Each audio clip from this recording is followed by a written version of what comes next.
Would you please? What is going on, everybody? Welcome back for another episode of FBA TV. Today we're going to get a good one in store for you. We're going to talk about a little bit of hip mobility, especially for the catchers. Okay, biggest thing I see, especially when I was in college and also when I started coaching, was the hip mobility of catchers is not where it needs to be. And a lot of times too, it'll show by the way that they sit in their squat and the way that they perform. I'm going to show you my top stretches and mobility routine to get you to the next level. Here we go. I don't know if you know yet. I've tried some time, and I'm dying to tell you. You blow my mind. I don't know if you know yet. I've realized, and I'm dying to tell you.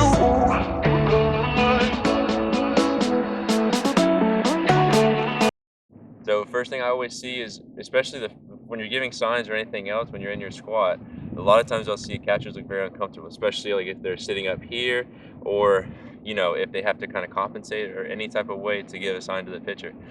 Normally where this comes from, okay, is usually from ankle mobility. If my calves, what we call the gastrocnemius and your soleus muscles, are too tight, they force you to sit in kind of an upright position and you look uncomfortable as all heck.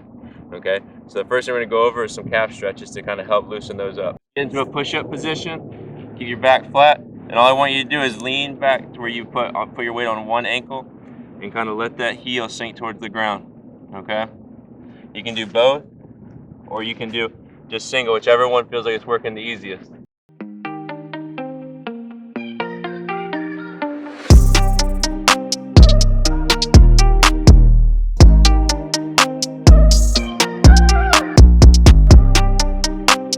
Exercise number 2, stretching the front of the shins, otherwise known as the anterior tibialis muscle. Okay, this one gets especially tight when the other muscles are under a lot of pressure.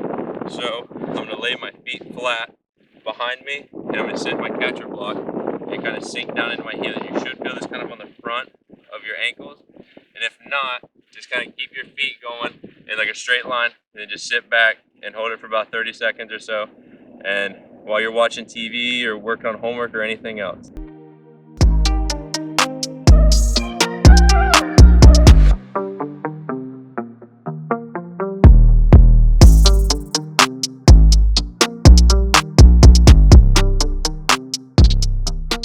Exercise number 3 is going to be for your hip muscles. Okay, now typically a lot of times we'll see it, especially in physical therapy, we'll see tight hip flexor muscles, we'll see tight hip abductor muscles and adductor muscles. So we're going to go through a few things kind of get you going. Okay, make sure you're doing this at least 4 times a week to kind of keep going, especially add it to your catching regimen and get kind of going from there.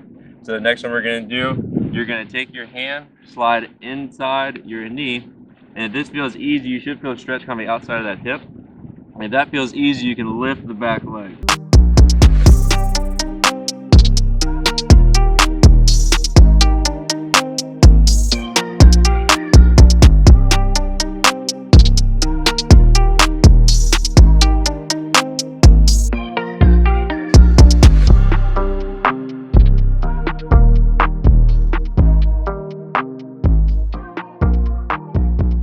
Is going to be able to stretch kind of the top of that glute max, okay, an area where, especially if I have very tight hips, I'm not able to sink too low into my squat. So we're going to take the front leg, lay it in front of you, like so. You're going to just fall down so you feel a good stretch on the outside of that hip.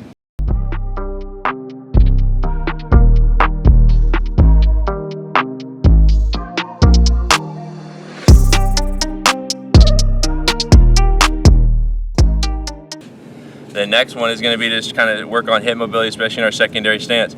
If you're not familiar with what the secondary stance is, that's what we also refer to as runners on position as catchers. Okay, so I'm going to get into my secondary stance, a little bit wider than where I usually start, and all I'm going to do is sink to my right side, bring that toe up. Then I'm going to go to my left side.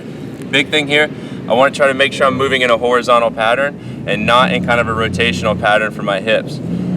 Really open up those hips a little bit, and as it gets easier, try to sink back into my heels a little bit more on where my weight's going.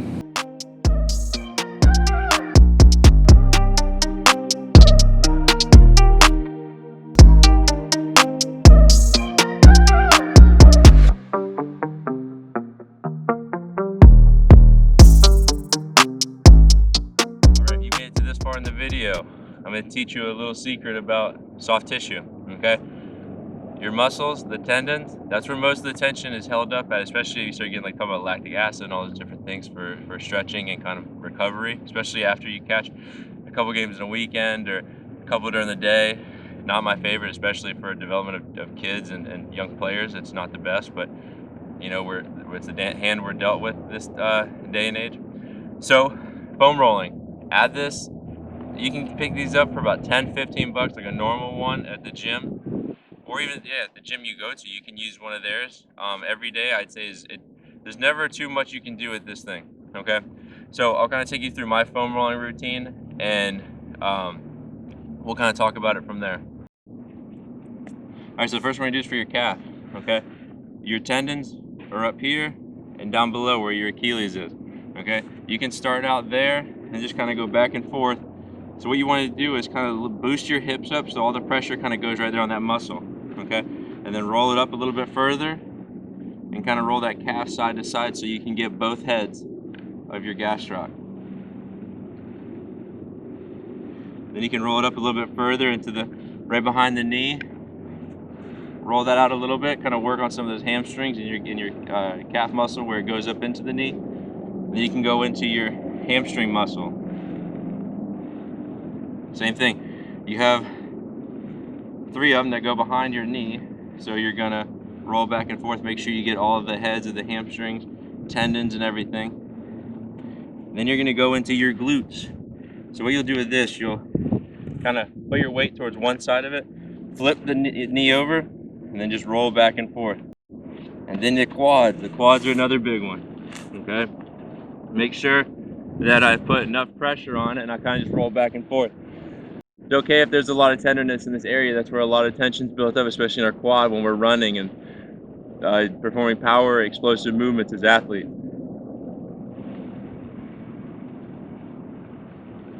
Then next one you can do, kind of straddle it a little bit, and then roll out the inside of that leg. Help with some of that flexibility and mobility for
Alright, so that'll conclude this video for this time.